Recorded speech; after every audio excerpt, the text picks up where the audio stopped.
Сәлеметсіздер ме? Көркем еңбек пәні ұстаздары және оқушылар. Мынау бүгін кезекті видеоролик салайын деп отырмын. Сыбызғы жасау әдісі. Әрине, сыбызғы менде орай емес, қамыстан жасалғалы тұр. Сондықтан мен міне қамыстан әдейі алдырттым қамысты. Енді осы қамыстан сыбызғы жасағым келіп отыр. Мінекей мынау әртүрлі түстері де кішкене сарғыш, қоңыр болып келетіндері бар міне. Олай болса, бұған қажетті құралдар. Мына қамыс болғасын, қамысты бірінші сүртіп, тазалап, дайындау керек сыртын. Содан кейін кесіп алғаннан кейін міне қамыстың өзін жапырып, бірнеше сындырып, қамыстың ішіндегі керек емес түктерді тазалап алып тастауға осының өзін пайдаланып, я болмаса мынандай бір ағаштарды пайдаланса да болады. Әрине, пышақ керек, қайшы керек, жіп керек. Әшекейлеуге мынандай түрлі түсті қағаздарды пайдаланып жатам. Егер оюланған әдемі қағаздар болатын болса, оларды да пайдалануға болады. Олай болса, қалай жасалынады? Міне қамысты мен алып отырмын. Қамысты ортасынан жасалынады. Сондықтан мына екі ұшы менде алынып тасталынады. Әрине, өте мұқият болу керек. Міне мен пышақпенен жұмыс жасау әдісін көрсетіп жатырмын. Кестім. Әлі де кішкене кесу керек екен. Мінекей кесіп алып тастадым. Екінші. Міне екі ұшы да менде кесілген. Әрине, ұштардың шетін наждақ қағазы мен құм қағаз дейміз, тазалап жіберуге болады. Болмаса дымқыл шүберекпенен, салфеткаменен сүртіп жіберсе де болады. Ары қарай мен мынаның ішін тазалаймын. Міне мынандай әдіспенен. Ішінде мынау жаңа қамыс болғасын пәлендей, ішінде көп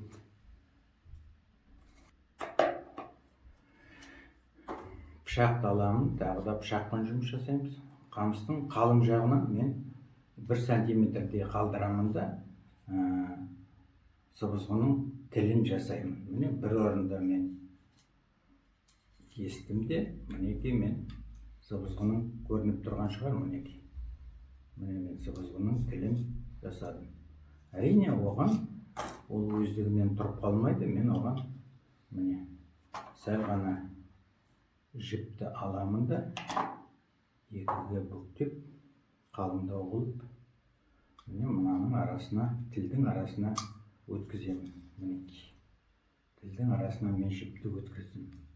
Міне мынау көрініп тұрған шығар сіздерге. Тексеремін. Ысқыра ма, жоқ па бірден? Жоқ, ысқырмай тұр екен. Қайтадан тілді кішкене қайырып, енді тексерем. Дыбыс бар. Енді жаңа перненің орнына мен мынандай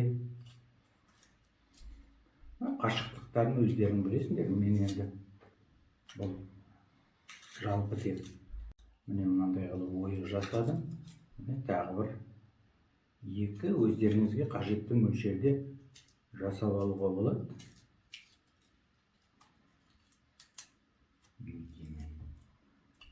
Екі ойық жасадым. Міне мынандай болып шықты менде. Енді әдемілеу, әрине, әркімнің өзінің талғамы біледі. Міне мен мынандай қағазбенен әшекейлеп жатамын. Міне мына әдіс бойынша естіп әдемілеймін. Әлі қағаздың шеті, қамыстың шеті ыдырап кетпейді. Сосын міне мына шетінде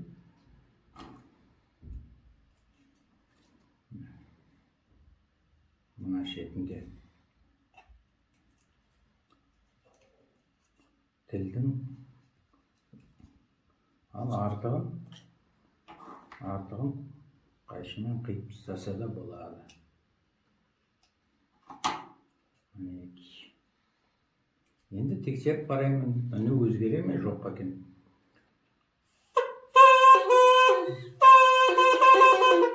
Иә, дыбысы өзгерді. Мұнда сықырудың бір ережесі бар. Міне мына менің сыбызғының іші қуыс қой, сондықтан бұны тілмен басып тұрып сықыруымыз керек. Міне осы